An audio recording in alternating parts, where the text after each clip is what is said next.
Hey everyone, how you doing today? My name's Kirsty, aka KBeth Bookish, and on today's video I'm going to be reading the first line of every single book I own, and we're going to see if I can predict whether any of these are going to be 5 stars.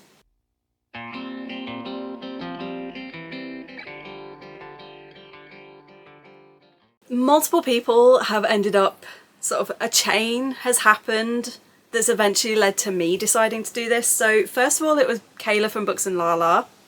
I don't know exactly what video she did, but she did a similar version of this. Then came Gavin, he picked 21 books and read the first chapter, and then from the first chapter read the sort of top 5. And then we had Elizabeth from Plant Based Bride, who is the one that I saw doing this, who read the first line of each one. She gave each line she gave a star rating, and then read the one that she was most interested in. I'm kind of doing this as a 2-part video. The first part is going to be this one where I'm going to read the first line of every book, and then I'm also going to keep hold of ones that I think, based off of the first line, I think could potentially end up becoming 5-star books. And then in the next vlog I'm going to read the books that I think could be 5 stars based off of this video. So yeah, we're going to do this in a 2-part. I have quite a lot. There's not going to be my ebooks, because if I did my ebooks on top we would be here until next week, because I have well over 300 ebooks. I'm not doing that. To me, to you, to me, to you. I'm not a Chuckle Brother. We're not doing the to me, to you game. So instead what I'm going to do is my physical books. I've just filmed another video, so the books are everywhere right now. But I have a bunch on my bed, I've got a bunch down here, I've got all of these behind me. The only exceptions, I will not do the first line of any rereads, of any sequels, or any non-fiction. These are just going to be fiction, first time reads, or first in a series. I've separated them into genre. Some of these literally have 2 books. One of the categories has 1 book, and I'm going to start with that. And that is the middle grade category. And we have Furthermore by Tahereh Mafi. I am not going to tell you what the books are about. If you are interested, you are going to have to look for yourself. I'm literally just going to choose the book, show you the cover, and read the first line. Once upon a time, a girl was born. That's kind of... no real intrigue there. Very basic, very intro, not really bothered by that. So I definitely don't think... yeah. That's just not going to do anything for me. Next up I'll do historical. And for this we have 2 books, and the first of these is Circe by Madeline Miller. When I was born, the name for what I was did not exist. That was intriguing. That's intriguing. I'll give it that. I would say that's about a 4 out of 5. And then Claire Keegan, Small Things Like These. We have... In October, there were yellow trees. Yes, generally, certainly in the Northern Hemisphere there are. So, again, not really doing much for me. I'm going to do graphic novels next. What I'm going to do with these is, instead of like the first line, I'm going to do the first page and see how the art is, whether it's going to get my attention, make me want to read more. And the first of these is Shiver by Junji Ito, and we have a record saying, so wow, so this is it, huh? How did you get a hold of it? How? God gave it to me. An angel dropped it on down. You want to listen to it again? Very intriguing. I want to read it, but do I think it might be 5 stars?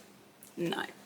I will keep it as a definitely intrigued, so I'll keep it on this side for now, and then I will decide later whether or not I think it could go on the 5-star books. The Magic Fish by Trung Lanayan. We have... ooh, the art's pretty. I like the colours. We have this.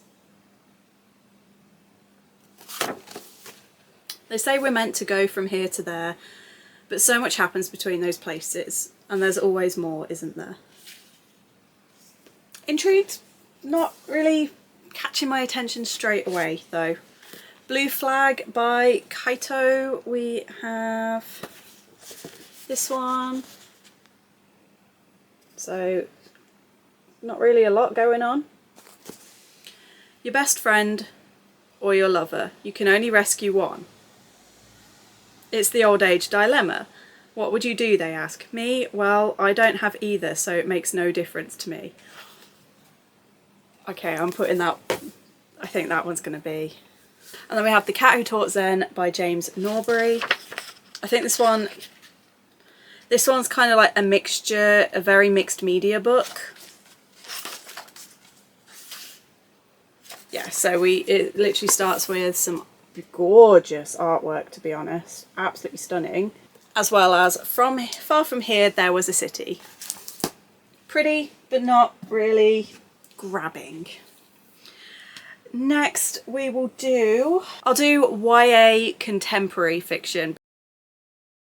We have 2 books. That is how little I read YA contemporary anymore.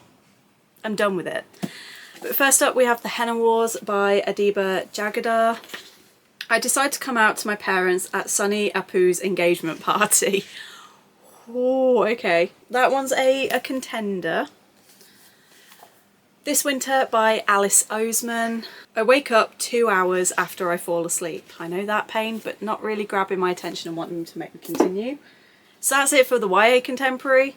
What I'm going to do then is do adult contemporary. Well, it's sort of like adult contemporary / general fiction. I've got a few more of those. It's still, when you compare it to when the fantasy comes up soon, it's still a very tiny pile. I can hold it in one hand. I cannot do that with, there's one more pile that I can do that with, and the rest I cannot. But the first of these is As Young as This by Roxy Dunn, and we have: you press your phone to your ear to hear Lily over the noise of the restaurant. Interesting. 5 stars? I don't think so. The author Serena Terry, who does Mammy Banter. If you watch any of her videos on TikTok, I adore her. Jimmy is one of my all-time favourite characters, and I'm hoping this one's going to really grab me. So, oh, everything is perfect. Damn it! I really wanted that one to be like incredible. 'Tis not. Freya Sampson, The Last Library. You can tell a lot about a person from the library books they borrow. Yes, yes you can. I like that. I like that. I want to know more. I want to know like if it's going to now give me some descriptions and examples. So I'm going to put that on a contender. The Vanishing Half by Britt Bennett. The morning one of the lost twins returned to Mallard, Lou Le Bon ran to the diner to break the news, and even now, many years later, everyone remembers the shock of sweaty Lou pushing through the glass doors, chest heaving, neckline darkening with his own effort.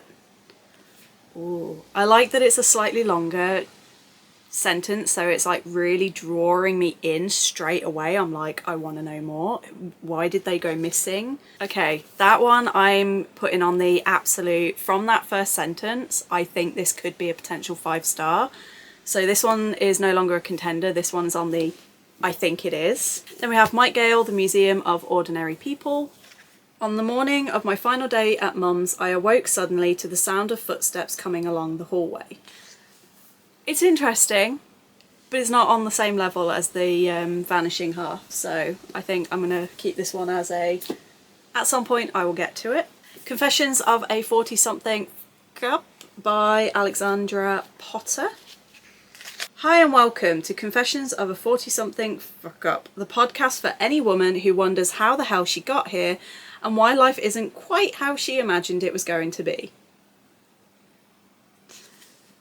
I like that it's starting off with like a podcast transcript. That's really interesting. I think I'm going to relate to this one. I'm going to put this on the contender pile. The Little Shop Coffee Shop of Kabul by Deborah Rodriguez, and we have: it was a vibrant, blue-skied Afghan morning, the kind that made Yasmina stop to loosen her scarf and tilt her head and tilt her face to the sun.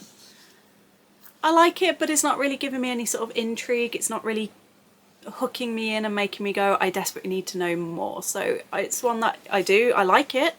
I think it's going to be good, and I like that it's a longer sentence. It's sort of got a bit more lyric to it. But I don't think for this vlog I'm going to read it. And then finally, is A Man Called Uwe by Fredrik Backman. Uwe is 59. Fantastic. That tells me nothing. At the end of that category we have one book that I think is a contender to be 5 stars, and we now have 5 possibles on the possibility pile. But staying in the contemporary modern day setting, we have the contemporary romance. I cannot pick this all up in one go. I can try. Nope, one is still on the floor. But yeah, we have a few. First of these is Second First Impressions by Sally Thorne. One of the benefits of working in the front office of Providence Retirement Villa is I receive feedback on every aspect of my lifestyle and appearance, whether I want it or not. Ooh, I like that. I'm putting that on the contenders pile. The Fiancé Farce by Alexandria Bellefleur. A few stray petals fluttered to the floor as Madison Van Dalen, nee James's bouquet, soared through the air. It's fine. Not really gripping, not really intriguing. It's fine. It tells me there's a wedding, but do I really want to immediately continue it? No. B.K. Borison, Love Light Farms. I'm kind of hoping that the next couple don't, because I want to take them for Christmas. Oh, Luca, listen. Who's Luca? Why has he got to listen? But not enough to make me think this could be a 5 star. Oh, technically I'm in progress with this one, so I can't do that. The Dead Romantics by Ashley Poston. Every good story has a few secrets. Ooh, I like that. Do I think that's enough for a 5 star review? I don't know, but I'll put it on the potential pile. Dating Dr. Dill by Nisha Sharma. Oh, it starts off with texts. That's interesting. Do I start with the texts or do I skip straight to the first actual page? I want to start with the first page. Karina tore the eye mask off her forehead and straightened her Taylor Swift concert sleep shirt. I mean, I see Taylor Swift, I kind of go, because there's so much saturation with it lately and I am not a Swiftie. Like, I admire her, I'm just not a Swiftie. So I'm a bit like, okay. But again, it doesn't really give me an intrigue, it doesn't make me desperate to continue reading, and I don't know. Infuriating by Only James. What do you mean you don't get it?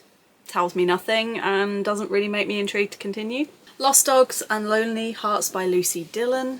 When February started, Rachel Fielding had a middling to glamorous career doing PR for internet companies, a boyfriend who regularly bought her flowers and dressed better than she did, a cleaner, a skin age 3 years younger than her actual age, which was 39.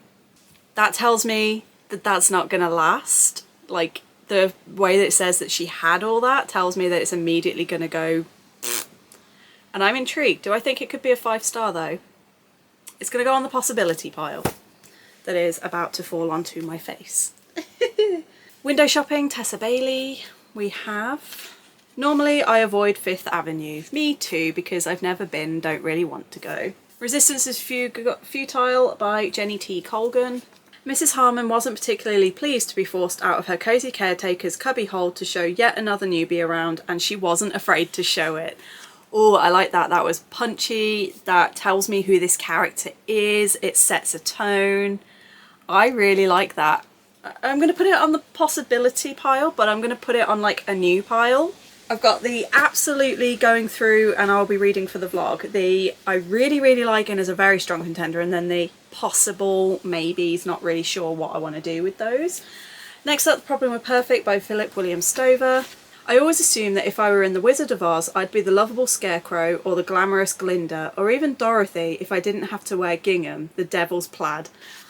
Oh, I really like that. That gives me a bit of the character.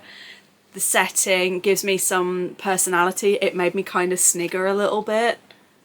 That one's going on the absolute pile. That one's going through to the next round. The Switch by Beth O'Leary. I think we should swap, I tell B, bobbing up into a half squat so I can talk to her over my computer screen. Interesting, but not really hooking me. The Start of Something by Miranda Dickinson. Try to stay focused. As someone with ADHD, I am offended. I'm kidding, it doesn't really bother me, but no.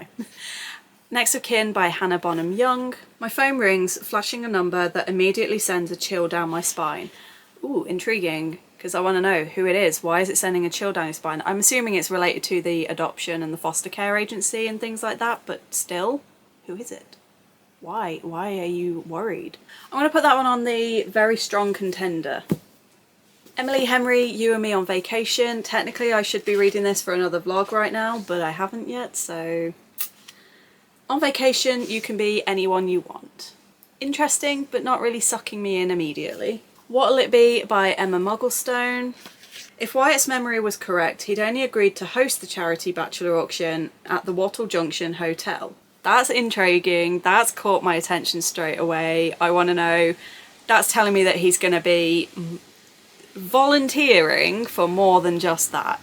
And then the final one for this category, we have How to End a Love Story by Yulin Kwang. And this one says, all things considered, her little sister's funeral is a pretty boring affair. What? I'm going to put that on the absolutely going through, because not only did that just shock me and I was not expecting that, but also just what? Okay, yeah, that one's going on the definite pile. I think the rest of these contenders and possibilities I'm going to count out now, because I've still got all of the fantasy and the sci-fi to go, and there's going to be at least, I reckon at least 3 to 4 of those are going to go through. So I'm going to put these ones to one side now and say that the ones that I've previously said are possibilities are no more, because we've already got 3. Next category I'm going to do is sort of sci-fi, horror, thriller, and I've split these into YA and adult. First one for the YA is The Stranded by Sarah Daniels, who is a friend of mine and is so lovely. I shiver against the wind that threatens to take my homework over the ship's rail and into the sea. That's a pretty okay average. Renegades by Marissa Meyer. We were all villains in the beginning. That was interesting. Part of me is kind of like prejudging the fact that I've given, I think, 2 out of the 4 books that I've read by her previously 5 stars, and the other 2 books were 4.5 and 4. So I'm like, I want to put this through automatically, but that wasn't an amazing sentence. It was great, it was fine. But do I think it was a 5-star sentence? Not quite. The Butterfly Assassin by Finn Longman. Technically this one is in progress, but it's been so long since I read it that I don't even remember what it's about. That first night in her tiny flat, she cuts off her hair and her name. Ooh. I'm going to put this one on the very, very high contention. And if at the end of all of this I've still got leftovers, that one will go on. The 5th Season by N.K. Jemisin. Let's start with the end of the world, why don't we? Let's start with the end of the world, why don't we? I like it. It's good. It is hooking me in, but do I think it's like I need to read it right now? No, because kind of like apocalyptic end of the world isn't one of my buzzwords and isn't something that generally gets me intrigued. So it's okay, it's fine, but not for... I don't immediately want to read it. What Moves the Dead by T. Kingfisher. The mushroom's gills were the deep red colour of severed muscle, the almost violet shade that contrasts so dreadfully with the pale pink of viscera.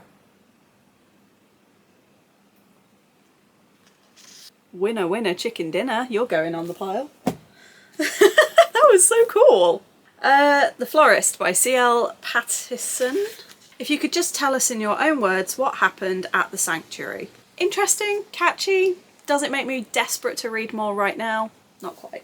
Death of a Bookseller by Alice Slater. Laura Bunting. So we have a character. Nothing else that makes me want to read it. A Murder of Saints by Chris Miller. Come on over here, little girlie. Well, I mean, I wouldn't want anyone saying that to me. It is definitely interesting, but I might save this one more for Halloween. Good Girls Don't Die by Christina Henry. Mom. Okay. That literally is nothing. Also by Christina Henry, Horseman. Of course I knew about The Horseman, no matter how much Katrina tried to keep it from me. Again, nothing really super standing out or special. Okay. So now we are very much on to the final, the fantasy, and we have this pile, this pile, this pile, and this little tiddy pile to get through. I'm going to start with the YA. And we're going to start with The Wrath on the Dawn by Renée Ahdieh, and we have It Would Not Be a Welcome Dawn. It's good, it's interesting. 5-star worthy, immediately want to grab me and get me to read it? Not quite. Shadows on the Moon by Zoe Marriott. On my 14th birthday, when the sakura was in full bloom, the men came to kill us. That one's going on the very strong contender pile. Isles of Storm and Sorrow by Bex Hogan. I don't need to dissect the bird to know how it died. Okay. I will admit, I immediately started to carry on reading, so that one's definitely hooked me in. It's going on the very, very strong contenders list. Actually, I'm going to put it on the yeses and then I'll go through those, because already some of them that I've picked out, I'm starting to rethink. Spin the Dawn by Elizabeth Lim. Ask me to spin the finest yarn or thread and I can do it faster than any man, even with my eyes closed. That's fine. I mean, it tells me what she does for a living, but that's fine. 3 Dark Crowns by Kendara Blake. A young queen stands barefoot on a wooden block with her arms outstretched. I mean, I like that it's kind of more in present tense, and you don't get that a lot. I do appreciate that. And I want to know why she's on the block. Is she about to be executed or something? I will put that on the pile. Divine Rivals by Rebecca Ross. Cold fog had settled over the depot like a burial shroud, and Iris Winnow thought the weather couldn't have been better. I mean, I like that kind of weather too, but that's not really grasping me and making me desperate to read it right now. Blackwing by Ed McDonald. Oh god, the writing's small. Wait, that's an adult. Seasons of the Storm by Ellie Cosimano. There's something inherently wrong with any home that's easy to get into and hard to break out of. Ooh, okay. I like that. That's going on that pile. A Song of Wraiths and Ruins by Roseanne A. Brown. Abra. That is it. I don't like books where it starts with someone's name being called. I'm just like, okay. I want the sentence to really snap my attention. Bridget Kemmerer, Defy the Night. The hardest part of this job isn't the stealing. That's very similar to Seasons of the Storm, but it isn't quite as catching. Belladonna, I believe this is an YA. If I'm wrong, I apologise. It started with the cry of a baby. Interesting. Do I think 5-star writing and really grabbing my attention? Not quite. The Song That Moves the Sun by Anna Bright. We Begin at the Centre. That's pretty generic.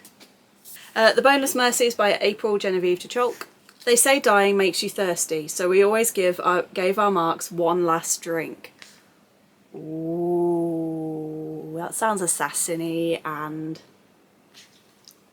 I like that. I'm putting that on the pile. Realmbreaker by Victoria Aveyard. No mortal alive had ever seen a spindle. I can't even remember what a spindle is off the top of my head. I think it's the bit on a spinning wheel, like the bit that spins round. I think that's the spindle, but I could be wrong in this context. So I'm interested, but I'm not sure. A Magic Steeped in Poison by Judy Eileen. They say you can spot a true Shenongshi by their hands, palms coloured by the stain of the earth, fingertips scarred from thorns, a permanent crust of soil and blood darkening the crescents of their nails. That's very atmospheric and also really puts a picture in my head. Okay. Lex Croucher, Gwennanar are not in love. I think this is more historical than fantasy, but screw it. When Gwen woke up, she knew she'd had the dream again, and that she'd been loud.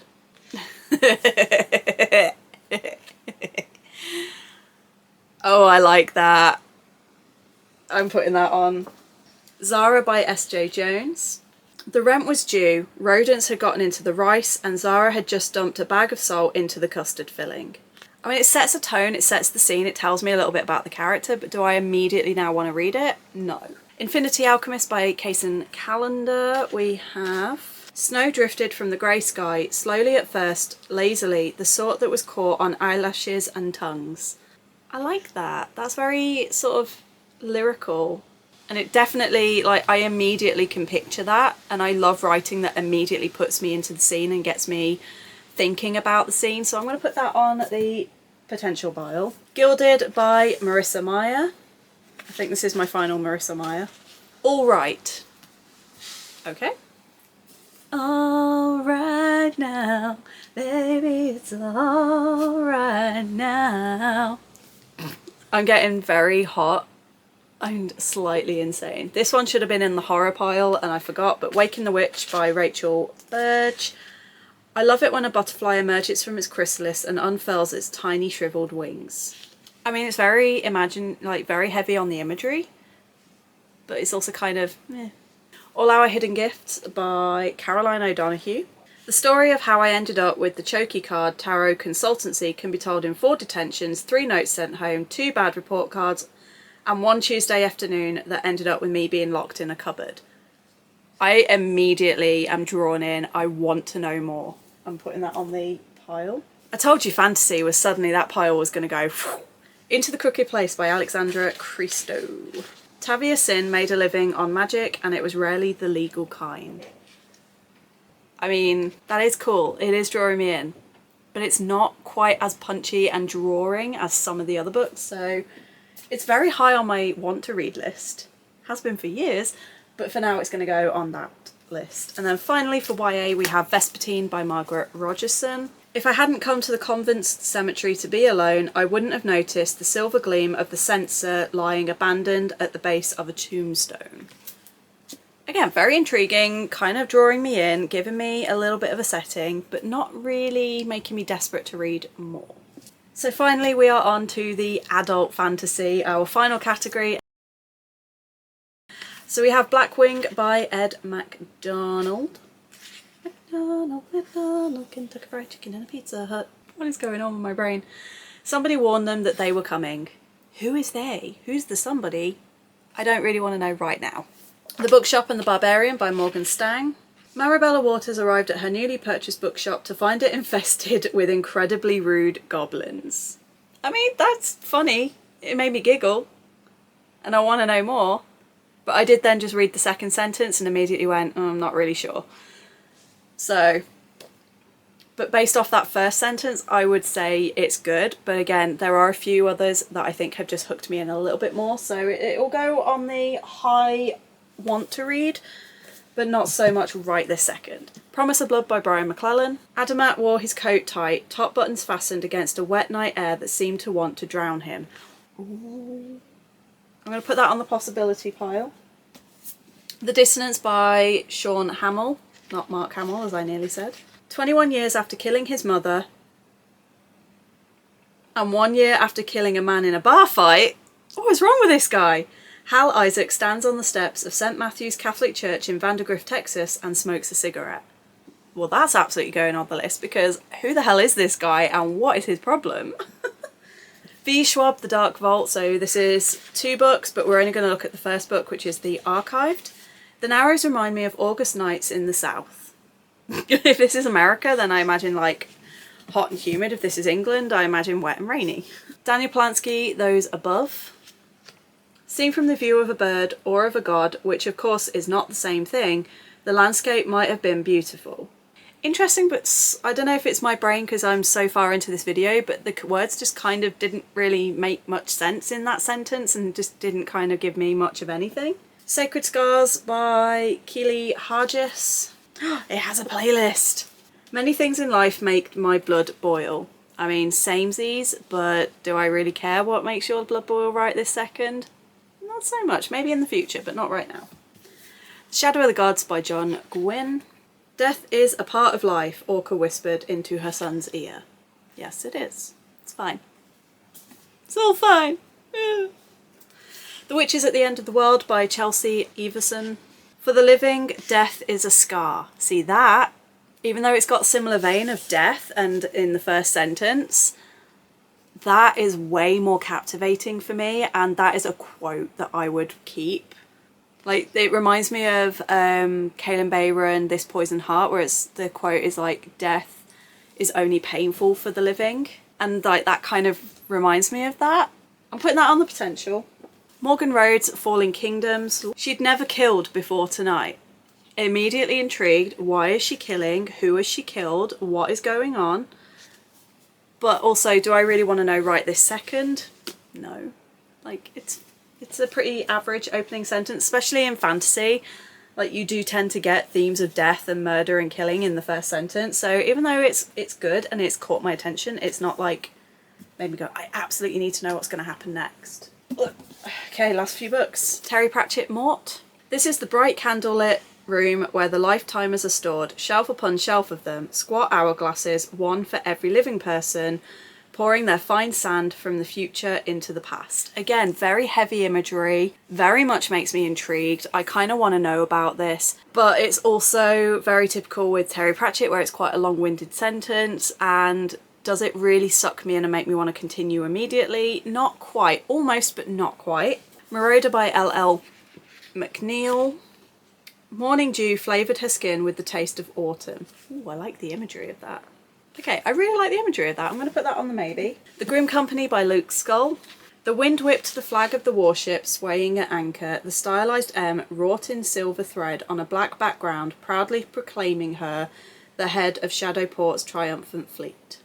Interesting. I like that it's got multiple layers. I like that it's got stuff going on. And we're kind of immediately introduced to the character, but also, does it make me want to desperately read it now? No. The Wolf and the Woodsman by Ava Reid. The trees have to be tied down by sunset. Well, I want to know more. Why? How? What is this? What is going on? Going on the possible pile. The Shadow of the Wind by Carlos Ruiz Zafón. I still remember the day my father took me to the Cemetery of Forgotten Books for the first time. Again, I'm not a fan of these kind of reflective first lines where it's like, I remember this, or on this day this happened. It's kind of like, I want more action in my openings and I want things to be going on, or I want a really beautifully written, captivating opener, and that just didn't really do it for me. Radiance by Grace Draven. I wish it wasn't printed on vibrant white paper. Ow. Today was Ildiko's wedding day, and if she managed not to retch on herself or a guest, she'd consider the entire event a resounding success. Funny, amusing, kind of catches my attention. There's the note from Ren. But again, I don't know, not really grabbing me right this second. The Mermaid by Christina Henry. Yes, another Christina Henry. Once there was a fisherman, a lonely man who lived on a cold and rocky coast and was never able to convince any woman to come away and live in that forbidding place with him. I like it. I like that we get the character, we got an idea of who he is and where he lives, but again, not quite. Gods of the Weirdwood by R.J. Barker. The boy liked Vent Day best. What is Vent Day? Who is the boy? I am intrigued, but not desperate. A Demon's Guide to Wooing a Witch by Sarah Hawley. Astaroth of the Nine Demonic High Council member, legendary soul bargainer and renowned liar was having a very bad day.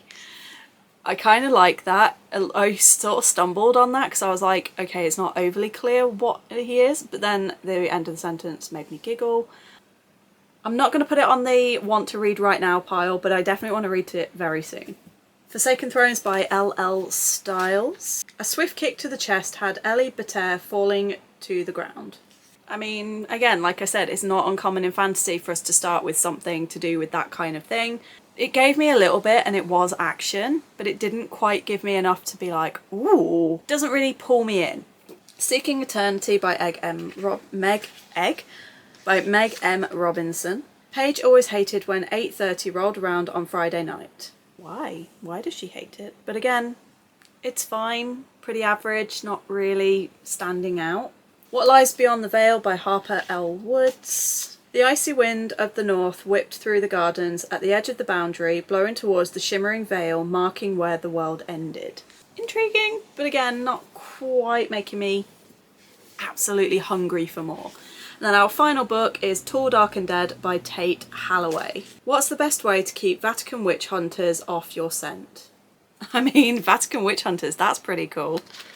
That's definitely, I'm putting that on the possibility pile. Okay. What I'm going to do now, here on my possibility pile, like all of these and all of these are the possibility pile. I'm going to go through them now and put my fan on for a bit so I can cool down. And I will come back to you in a minute with, I'm going to choose the top 5, I think, and then they will be the ones that I'm going to take forward and read for another vlog. So let's go have a look and see what we pick. I'm back. I'm a little bit cooler, but not by much. I have managed to pick my 5, and it's these 5. So we have The Dissonance by Sean Hamill, A Magic Steeped in Poison by GDI Lim, What Moves the Dead by T. Kingfisher, How to End a Love Story by Yuling Kwang, and The Vanishing Half by Britt Bennett. Those are the 5 that I've decided had the most intriguing sentences, and therefore I am predicting that they are, from those first sentences alone, they are going to be 5-star reads.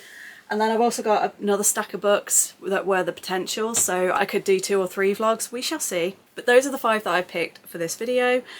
If you managed to get to the end of this, please tell me what is a first line in a book that really hooked you in and got you obsessed, and did you find that that book ended up being a 5 stars? In the meantime, thank you so much for watching. This was a pretty long video. I really hope you tune into part 2 where I do a vlog to see my thoughts on each of these books and whether or not they are going to be 5 stars. But until then, I hope you're all good, I hope you're staying safe, and until next time, bye!